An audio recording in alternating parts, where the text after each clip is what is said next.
Vendredi 4 décembre, ça y est, on se retrouve pour une nouvelle case de notre calendrier de l'Avent et derrière ce 4 se trouve un constructeur. Aujourd'hui, on parle d'Intamin. Bienvenue dans l'excitation des parcs. Oh, oh, oh, oh, oh, oh, oh.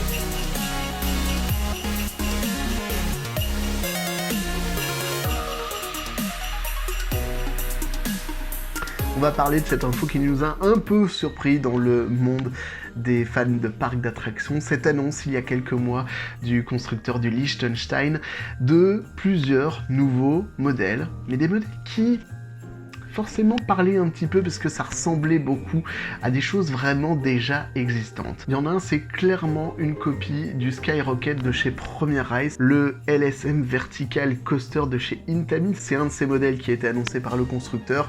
Alors vous en connaissez peut-être quelques-uns, notamment en Europe. On a le Skyscream du côté d'Holiday Park. Il y a également plusieurs modèles existants dans des Six Flags ou dans d'autres parcs américains ou partout dans le monde. Mais au-delà de celui-là, tous les modèles qui ont été annoncés sont tous sur la base du single rail. C'est au lieu d'avoir un wagon de montagne russe qui roule sur deux rails parallèles, en fait le wagon est monté sur un seul et unique rail. Et c'est quelque chose qu'a mis en place il y a quelques années Rocky Mountain Construction, RMC, à qui l'on doit notamment les hybrides coasters. Railblazer en est l'exemple premier, c'est le premier d'ailleurs qu'on a raidé, c'était l'année dernière du côté de San Francisco à California Great America. C'était vraiment une super expérience.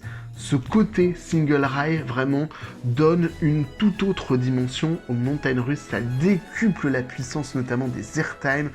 L'éjection est franchement extraordinaire dans ces modèles-là. Et du coup, c'est un peu ce principe-là qu'a choisi d'utiliser Intamin pour de nouveaux modèles. Et il y a quelques jours, un modèle a été vendu par Intamin du côté de Sydney. Le Luna Park là-bas a franchement réinvesti un maximum. Il a annoncé il y a quelques jours 9 nouveautés à ouvrir pour l'année 2021, en cette période de crise de Covid. On a l'impression que certains veulent vraiment mettre le paquet pour faire revenir les gens. 9 nouveautés et donc un modèle de chez Intamin en single rail. Et ce sera d'ailleurs le premier single rail à lunch. Un parcours qui a été présenté et qui franchement a l'air vraiment sympa. Alors c'est vraiment une expérience très différente.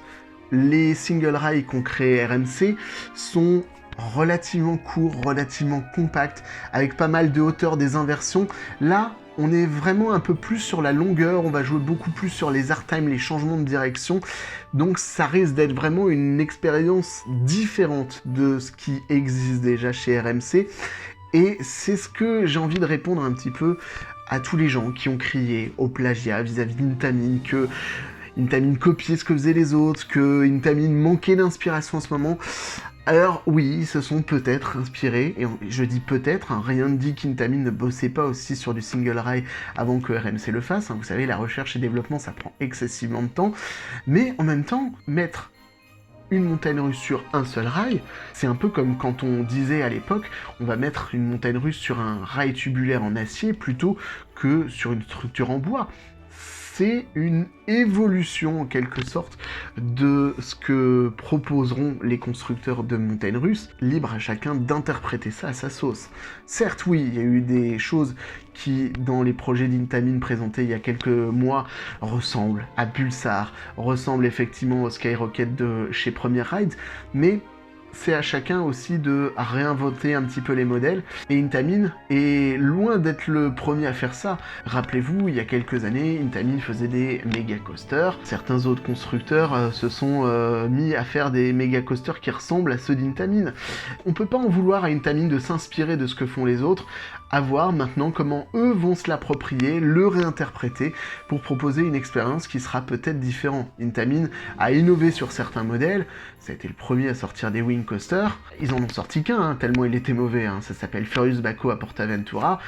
Depuis, Intamin n'a plus refait de Wing Coaster, et B&M a repris le concept de Wing Coaster, et franchement, c'était quand même beaucoup plus agréable. Donc vous voyez, s'inspirer de ce que font les autres, ça fait aussi partie de la recherche et développement, et également de la diversification des constructeurs de montagnes russes et également d'attractions.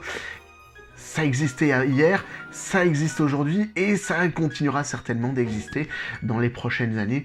On ne peut pas vouloir à Intamin d'essayer de proposer des modèles un peu équivalents à ceux de leurs principaux concurrents.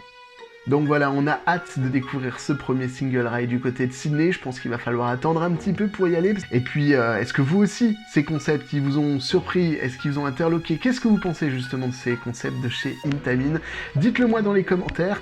Et puis d'ici là, on se retrouve demain, 6h, pour une nouvelle vidéo du calendrier de l'Avent. En tout cas, je vous souhaite une très belle journée. Et n'oubliez pas, la vie c'est comme une montagne russe. Il y a des hauts, il y a des bas. Mais le principal, c'est de se faire plaisir. Allez, salut!